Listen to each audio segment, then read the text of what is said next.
bizlarning vujudimizga sababchi bo'lgan voliday muhtaramalarimiz, onalarimiz borlar. Sovuq beshiklarni quchoqlab katta qildilar.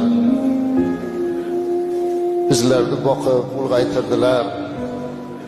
Ko'pchiligimizni yaxshilik kunlarimizni ko'ra olmasdan o'tib ketdilar. Ya Rabbi, bugun duolar qabul bo'ladigan kunda qo'llarimizni ko'tarib, yig'lab turib so'raymiz. Bizi onalarimizni hech qaysini do'zaxga loyiq qilmaygin. Ya Rabbi, onajonlarimizni Hadicha onamizga qo'shni qil.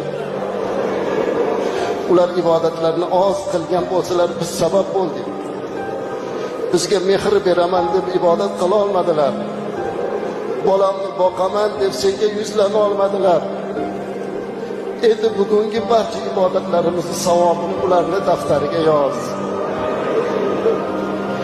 Ulardan o'zing rozi bo'l, ya Rabbi.